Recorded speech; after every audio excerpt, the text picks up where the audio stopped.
According to Wired, approximately 1/3 of the entire population on Earth, 2.4 billion people around the world, are gamers. A gamer is defined as someone who plays games on an electronic device.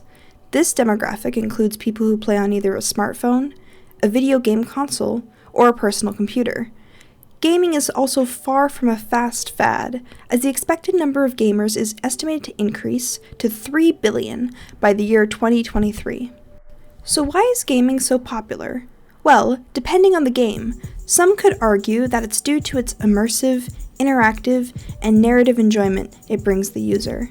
The ability to make a meaningful impact within the gaming world leaves a lasting impression on the player. But are all games really about offering an amazing experience? Today, I'm going to look at gambling and gaming, how some games actively seek a player's addiction. In recent years, gaming companies have been making more games for the sole purpose of being addictive and taking more of a player's money. How can I say this? Well, within the past 2 weeks of recording this video, another story of gaming addiction went viral. If any sane person was spending this kind of money on a video game for a video game weapon or a video game passive, I would honestly say, unless you have an immense amount of disposable income, to look at yourself in the mirror and potentially get help. A YouTuber named Michael Tash spent 7,200 Canadian dollars on Genshin Impact. Genshin Impact is a game that features microtransactions and gambling-like principles, where players spend real money at the chance of getting a rare in-game character. Michael spoke out about the comments he was getting from playing the game. People online were telling him that he was heavily addicted and had a gambling addiction altogether. Michael came to realize this for himself, and which he decided to quit the game altogether. He called the game predatory and told his viewers he would no longer promote the toxic tactics used in the game. So what exactly did Genshin Impact do? And in a more general sense, what techniques do games implement that could be considered predatory to some? In the case of Genshin Impact, the game uses a gacha system, a system that mimics a vending machine and offers a random chance for a rare prize in the game. This is almost an exact parallel to a modern casino slot machine, in which the player pays a seemingly small fee for a chance to win big. The gacha system also employs the near-miss effect, a concept that makes the player believe that they almost won big on their payment, and urges them to spin the slot again. It's a proven gambling tactic that keeps gamblers hooked on the idea that at some point they'll win and that they should keep on trying. In the province of Ontario, to enter a casino and participate in using a slot machine, you must be at least 19 years of age or older. This ensures that the user is a consenting adult who has made the decision to participate in gambling, knowing the dangers of gambling addiction. However, in the case of Genshin Impact, the restriction on a user's account is 13 years of age, with no ID verification done on the age restriction. That means that through this game, anyone of any age can participate in the gambling of real-world currency. Additionally, in the case of YouTuber Michael Tash, he actively turned to his platform to speak up about the wrongful gambling tactics promoted in the fighting free-to-play game Genshin Impact.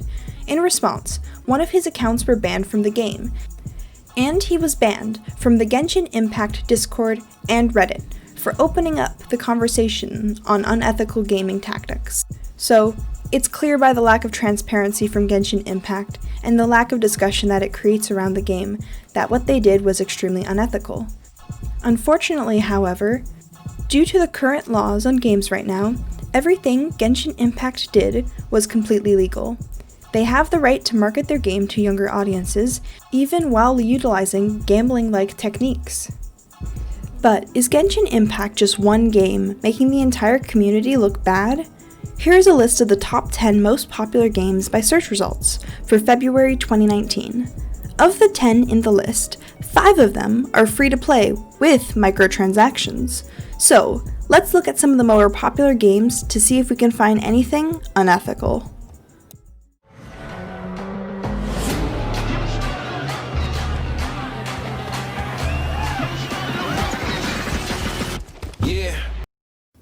Alright, So how do I get started? The top game in February 2019, Fortnite, is a free-to-play shooter from Epic Games. The main style of gameplay is the Battle Royale, where 100 players fight to be the last alive. According to Peggy, it's suitable for players ages 12 and up, with again, no ID verification done.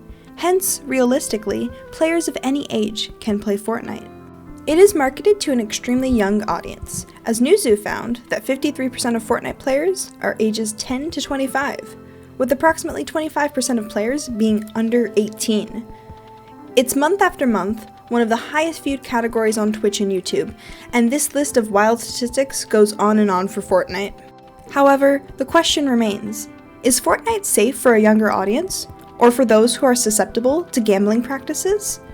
An alarming Fortune article explains that while the game is technically completely free to play, 68.8% of players have spent money on the game, and the average amount spent on Fortnite is $84.67 US. In my opinion, with the young audience Fortnite has, that rings bells immediately. So what does Fortnite do to keep players hooked anyway? Fortnite markets V-Bucks, a digital in-game currency that comes from spending real-world money. Wait a second, that sounds kind of familiar to poker chips. It also utilizes a similar technique as Genshin Impact, in which the game utilizes loot boxes. By spending a few real-world dollars to get a few V-Bucks, you have a random chance to get a rare in-game cosmetic that will really bump up your social standing in school. Additionally, Fortnite uses a variable reinforcement ratio upon leveling up, so essentially it gives the player something completely different every time they level up. A variable reinforcement ratio has been proven to be the best at getting players hooked faster and for a longer period of time. If you weren't already convinced, Fortnite uses daily login rewards to keep the players logged on daily. They use in-game seasons, sponsored marketing tactics, copious amounts of sales and deals in the V-Bucks store. The list of manipulative, psychological warfare used in the game Fortnite goes on, and it really works. In fact, Fortnite works so well that it's become a cultural phenomenon. I remember that I spent $5 on a Fortnite Battle Pass in high school, because my gamer friends started calling me a default. In addition to Fortnite, there are so many other games that utilize loot boxes and other gambling-like techniques. Actually, all 5 of the top free-to-play games that were most popular in February of 2019 have loot boxes.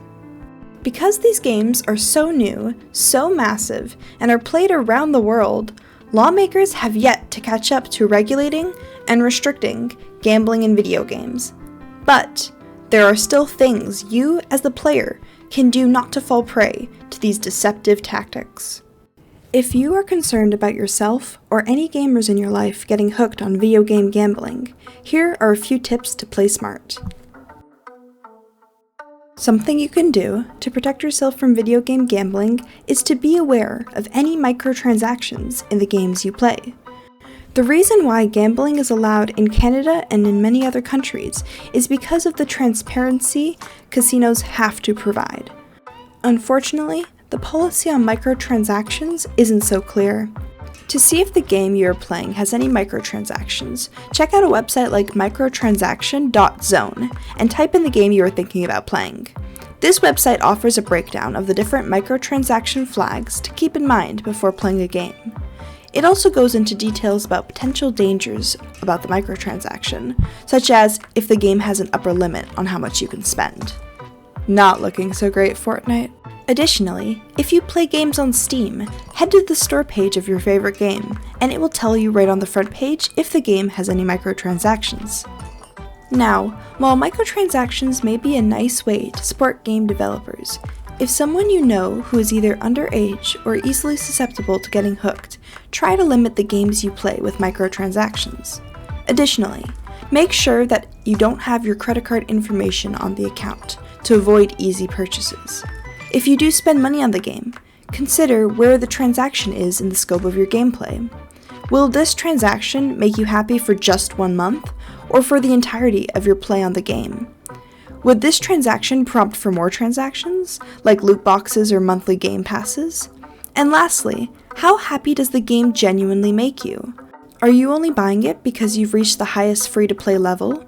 Do you find yourself simply logging in every day due to habit, or do you really want to play the game? These are all important and meaningful things to consider given the current state of gambling in video games. I hope messages like these will prompt lawmakers and game developers to consider the dangers of gambling in video games. My aim is for lawmakers to put down more serious warnings and age restrictions on games with microtransactions, and for video game developers to never create a game that is designed to empty a wallet. Thanks for watching.